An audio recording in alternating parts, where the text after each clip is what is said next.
Welcome to my weight loss journey, day 28.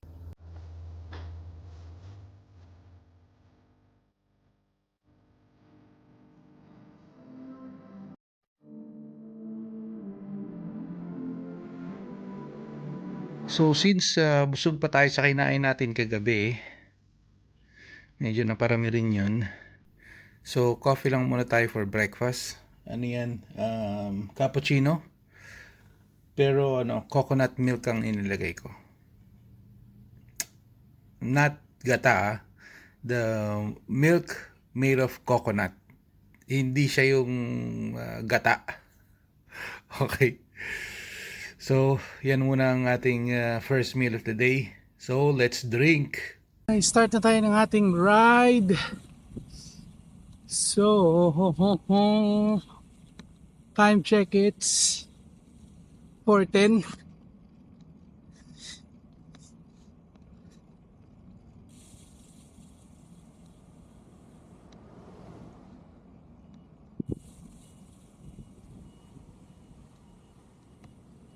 So, tingnan natin kung ilan ang mababawas natin.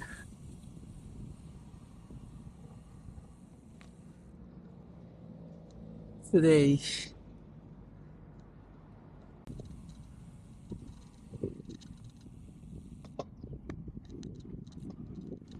So,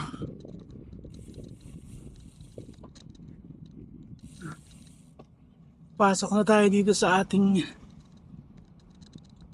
starting point.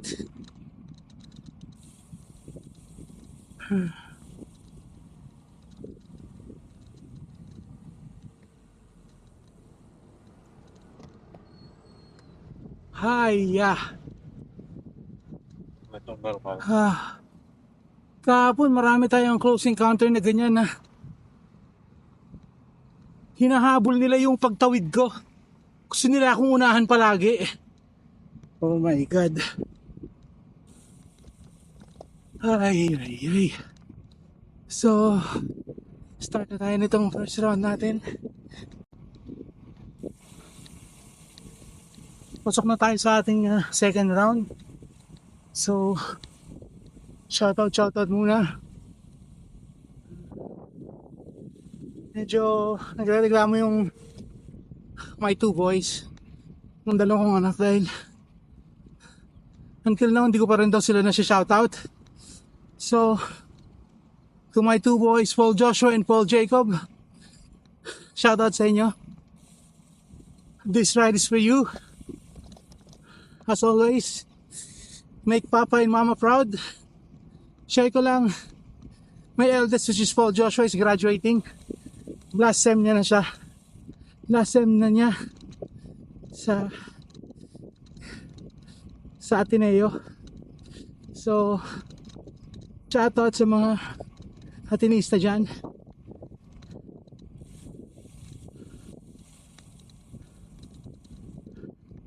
Subscribe na kayo. And shoutout syempre sa mga subscriber natin. Walang sawang sumusuporta sa atin. And those sa mga nanonood, kung di pa kayo nakasubscribe, subscribe na po tayo. Salamat po. Dito muna tayo mag time-lapse.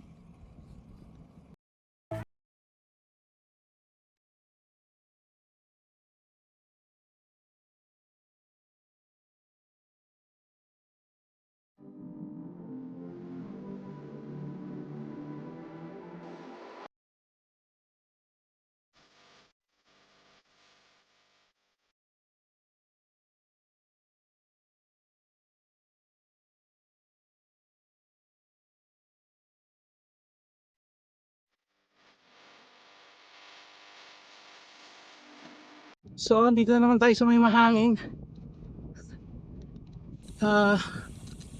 Sharing lang. Share lang ako ng konti.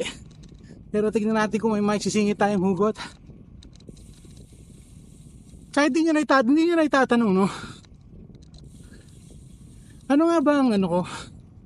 Ultimate goal, weight goal. kung ako lang, 100 kg, okay na ako sa 100 kg. Pero kasi, ang ideal weight pala ng height ko is 85 to 90. So, we will try to reach that. Like na-mention ko, no? My son is, yung eldest son ko is graduating. Nag-graduate siya ng June or July this year. So, ilang months pa yon? 6 months from now. So, yan ang ano natin. Ultimate goal natin is to go down to 90 and beyond. 90 kg before I go home to Philippines to attend my son's graduation. So,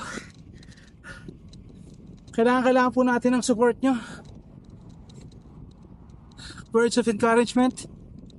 Message nyo lang po sa comment. So, I need your support. Yun lang po muna for now. And on to our biking. Time lapse ulit.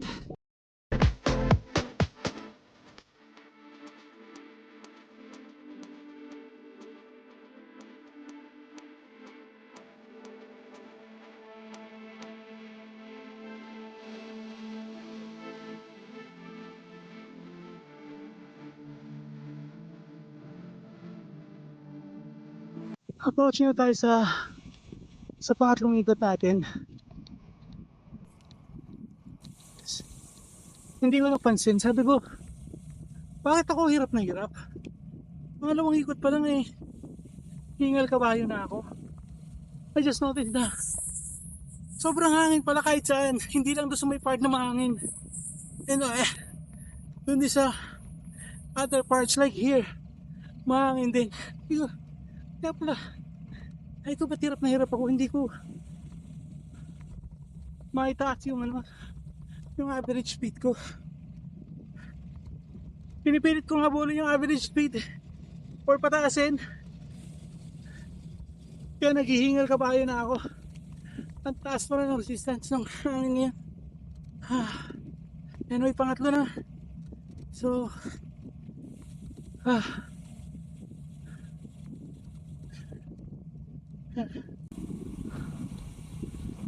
ito na. Patapos na tayo ng ating pangatlong ikot. My mind, body says, exit na tayo dito, uwi na tayo, pagod na tayo. But my stronger mind says, push for one more. Mahirap magkautang ng isang round, matatambakan ka. So, my point naman, baka matambakan tayo ng ikot.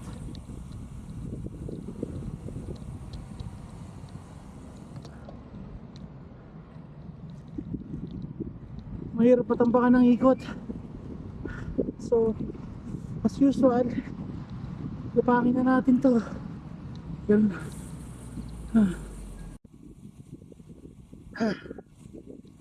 Ito na. Patapos na tayo sa ating 4th round at pa-exit na tayo. Sobrang struggle yun. Masusuka na ako sa pagod.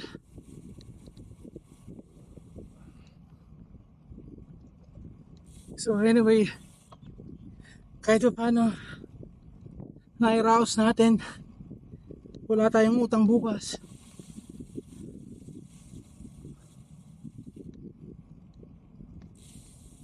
Pero super struggle yun.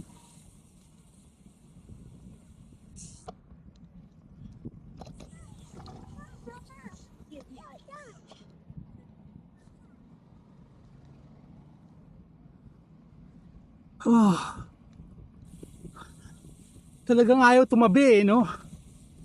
Ay nako. Ay nako. So, uwi na tayo sa bahay. prepare na tayo ng ating dinner or first full meal of the day. Siguro malaking factor din yung di ako kumain kanina. Kasi busog ako eh.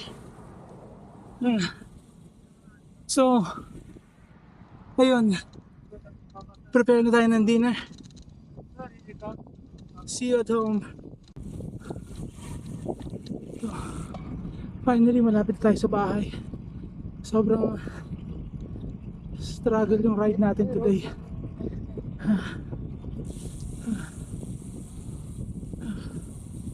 Sobrang lamig ng hangin. Malakas at malamig yung hangin. As in, malamig.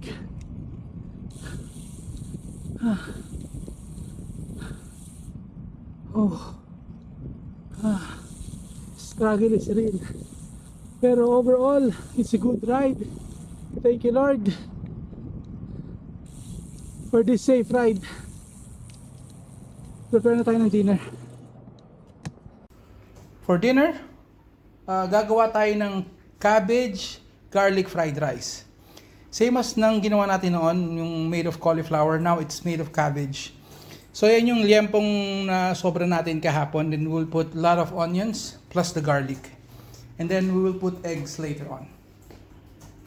Yan ang dinner natin, cabbage fried rice with egg. So let's eat! Now let's see how much weight did I lose today.